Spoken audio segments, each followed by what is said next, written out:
Well, as we do on a Monday, we like to check in with the Australian Christian Lobby, and the ACL National Director of Politics, Wendy Francis, is back with us. Hey, Wendy, welcome back to 2020. Always good to talk to you, Neil, and to hear what you've got ahead in this next few hours is amazing. So I'll look forward to listening in. We've got some great stuff coming. Hey, Let's start, Wendy. And in your home state of Queensland, the Premier Annastacia Palaszczuk has resigned over the weekend. The end of an era in some sense. I think something like 9 years at the helm in Queensland. How do you describe that 9 years? What are your thoughts? Yeah, do you know, we started out with our Premier Annastacia Palaszczuk with quite a lot of hope, because she came from a religious background and a background that was actually pro-life, to be honest. But this government has overruled one of the most radical times, the radical social agenda that we've ever seen. Queensland is known, you know, right around the nation as being quite conservative, but we have endured the type of things that we've seen. We've ushered in, there's conception to birth abortion laws. We had the first gender affirmation therapy laws came through in Queensland under her leadership. We've had medically assisted suicide with no provision for conscientious objection. Births, Deaths and Marriages Act, that was allowing, there was laws that came through that allowed minors as young as 12 to change their legal sex without parental consent. So what we've seen is an arrogant government. It has been in for a long time, and it's just this routine implementation of even omnibus bills. Like anybody who's been following Queensland politics would know that these omnibus bills just sneak in. Even liberalising prostitution have come in under child protection laws. So it's been a really disappointing government, and I don't think there's many people who are of conservative mindset, certainly of a Christian mindset, who would be sad to see the change of Premier. But we are looking forward to an election in October, and it will be interesting to see who will take up the reins until then, and whether any of the damage could actually be undone. Well, I'm not sure whether listeners expected you to say something like that. A woman who oversaw an era marked by radical social reform, and as you listed those things, that just brings into focus, doesn't it? And of course, this has been happening in lots of states around Australia and territories too. It's 9 years, and that doesn't look really, really positive at all. And particularly when we're applying our Christian view, and when we're applying a lens that says these things that we want to say give dignity to humanity and value for human life, those things they've just sort of fallen through the cracks with this government. Absolutely, but the sad thing is that the Labor government historically was all about those things. And so I guess what we're asking for the Labor government now to do is to return to their roots, return to those roots of supporting the working men and women, the Aussie battlers, and certainly supporting family values, because that's what the Labor Party was all about. And we are wanting to get back to family values, but also give parents back the right to actually parent their children.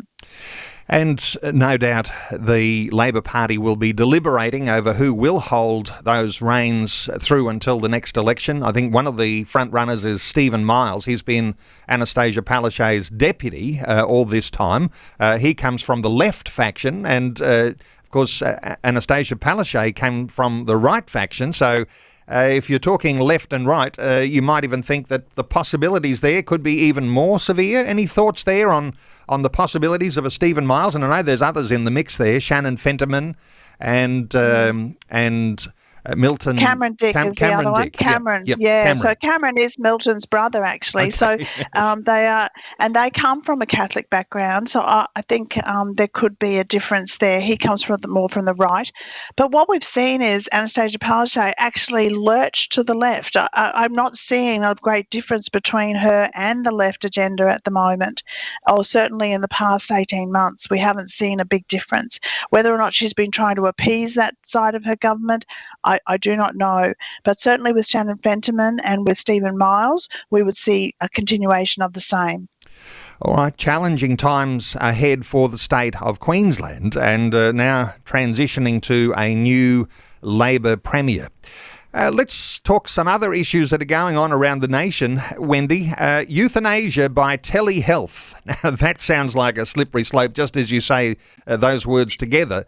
But it's been ruled as discussing suicide and therefore a criminal offence over telecommunications. What's the latest on your understanding of that ruling? So it was Justice Wendy Abraham, and she is a judge in the federal court. And what happened was one of the doctors around Australia appealed to the federal court to change the ruling, a federal ruling that disallows the discussion of euthanasia via any telecommunications. And this was because they want to be able to talk to people online and reach rural people. And even people in Aboriginal communities via telehealth.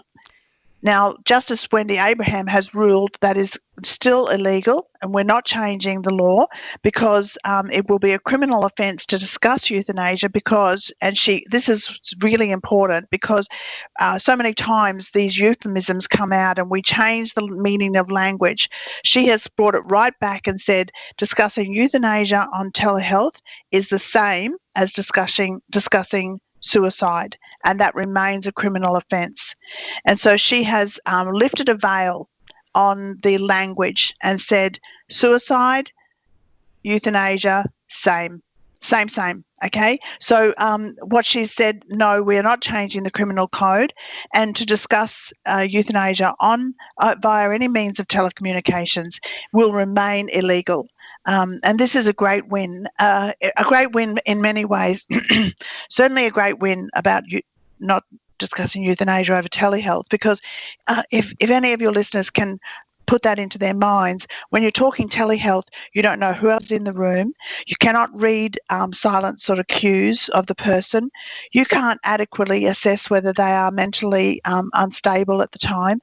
All of these things are lost over telehealth. And we saw that during COVID.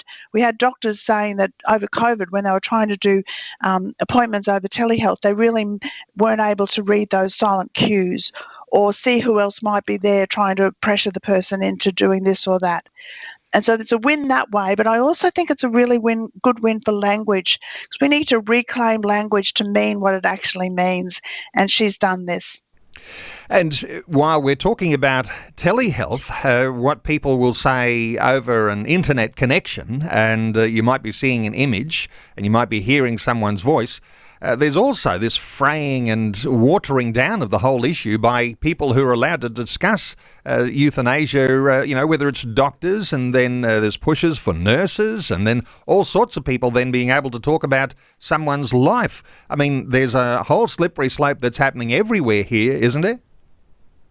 Absolutely there is, and we know that in Australia there's a rise of elder abuse. We also know there's a rise in what's being called now inheritance impatience, and so we have no idea who else is in the room urging their mother, their father, their elderly relative to relinquish life because for some reason or other that it's a selfish reason. We don't know what's happening in a room when somebody is just talking to a person, and they can be under a lot of pressure. And people who are not well or are very elderly can feel as if they are a burden to society. And what a terrible shame that in our society we are finding that people are feeling a burden. Every life matters. And what we're finding is that states right around Australia are reducing the amount of money that they're putting into palliative care, and they are moving that into euthanasia plans. And so we're seeing the reduction of true healthcare to people who are physically unwell or even dying close to death. We're seeing the removal of that and instead improving the access to euthanasia. It's not just a slippery slope. I would say we're just going straight down to the bottom, to be honest. And of course, what happens then typically is that some new industry is born out of this, and so then you've got people who are almost selling the product of euthanasia. But good news in some sense here, where Justice Wendy Abraham has ruled euthanasia equals suicide, and no, you cannot talk about that in a telehealth sense, and there might even be a warning there for all of us that careful how anybody talks to you about your life and your value, because those things are at risk right now. Hey, there's so many big issues, Wendy Francis, and right from earlier in this year, and even I think it was the late last year, when we started talking about the Australian Law Reform Commission, and the government handballed some legislation to them and said, tell us how we can get this across the line. What affects faith-based schools and staffing arrangements and these sorts of challenges that are really potentially going to even end Christian schooling as we know it, and they're going to make public their report, the Australian Law Reform Commission report, by the end of this year. How significant is this when this report is released? It's incredibly significant because it could actually see the end of Christian schooling as we know it. But you know what? Christian schooling, I can't see it going away because people are so determined to actually provide a space where their children are nurtured in the Word of God. And so we will find a way. But this ALRC report, so Australian Law Reform Commission, it's already done. We know that it's done, and we're wanting the government to actually produce it as quickly as possible. It doesn't have to be produced until the 31st of December.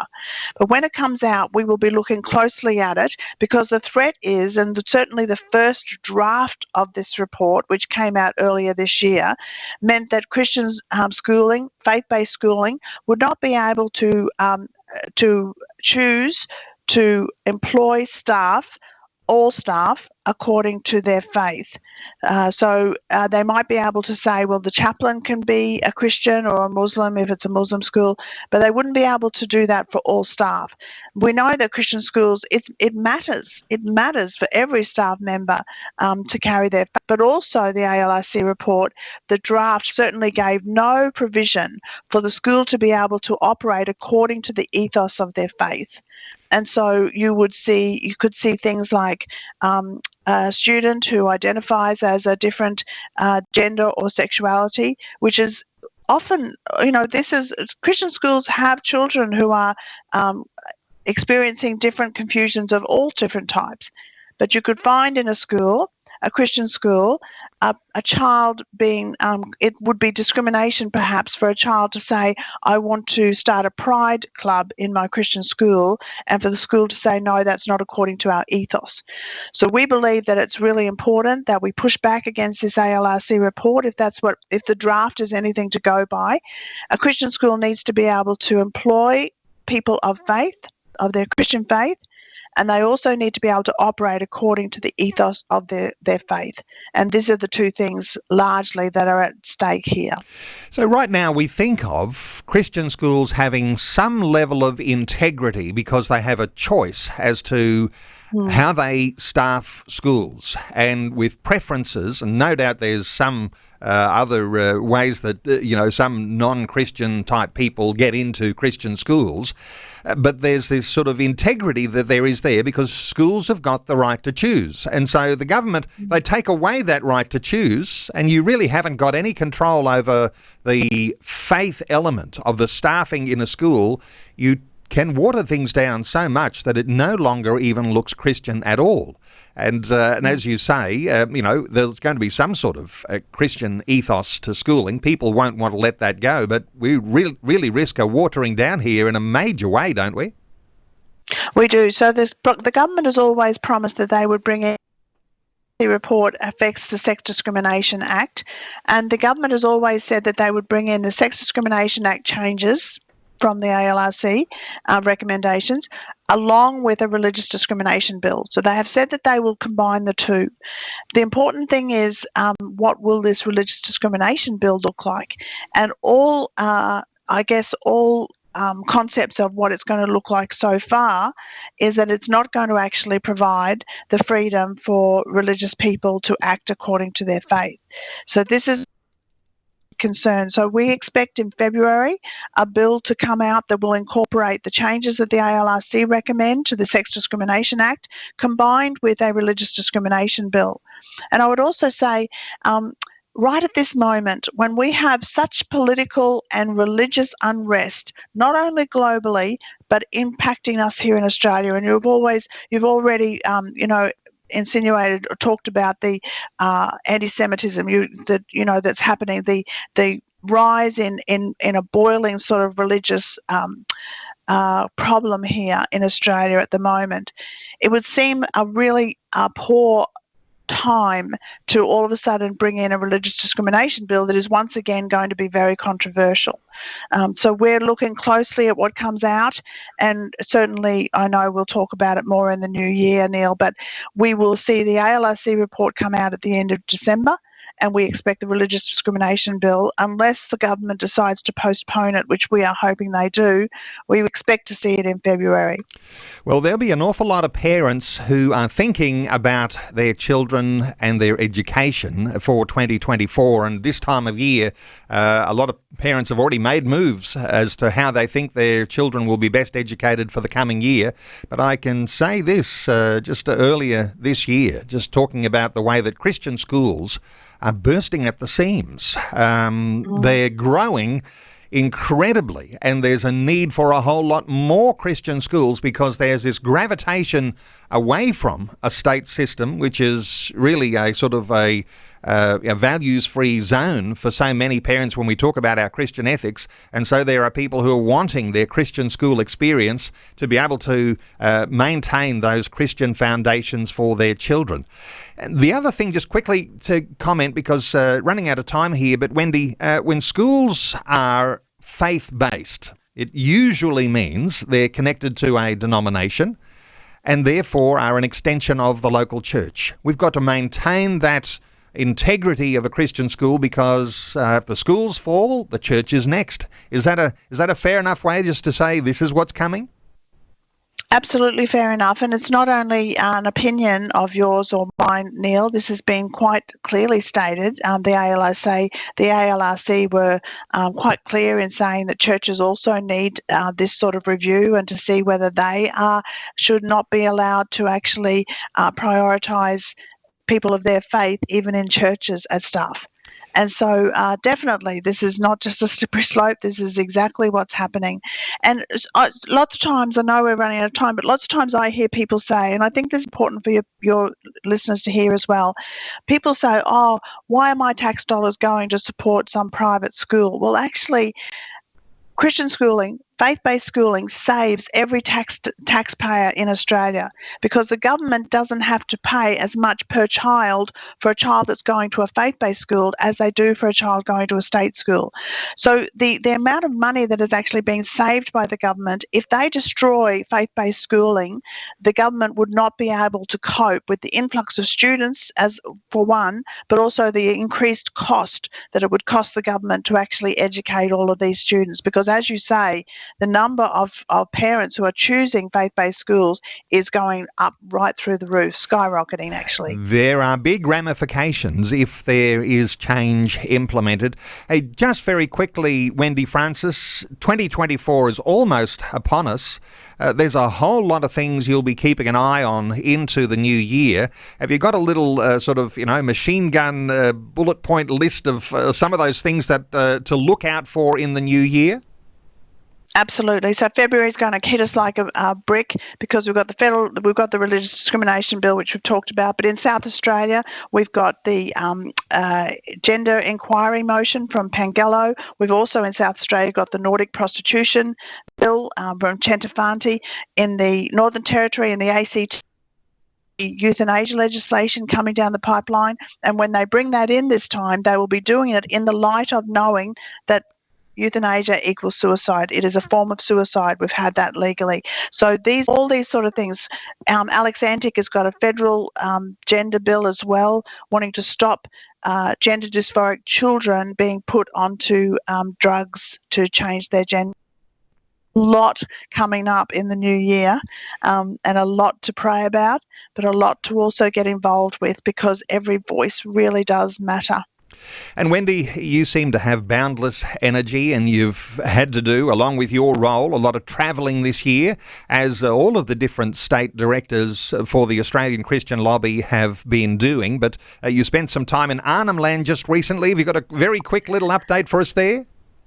I did. I went there because after the referendum, I knew that there was some sadness in communities about whether or not they were wanted and loved, and so I wanted to actually go and make sure that they knew that the Christian community just loved them so much. The health needs in the community are very real, and so I really like with Indigenous Christian leaders what is actually needed in community. But it was a privilege to be there. But I did know, I came away with a burden that the health needs in community are very real, and we need to know about them. So thanks, Neil. Let me encourage listeners, don't drop the ball when it comes to support for the Australian Christian Lobby, one of the most important organisations on the front line of all of these different battles in our nation at this time. Wendy Francis, what a champion. ACL National Director of Politics. Wendy, we'll look forward to hearing from you some more in the new year. But let me just encourage listeners, acl.org.au, to stay abreast of the issues and to know what's coming so that you can make a difference in your own community and in the political way that your state and as a nation, that things are changing so quickly and needs to have a Christian insight and action. Wendy Francis, thank you so much for sharing your thoughts and heart with us once again today on 2020. Thanks always.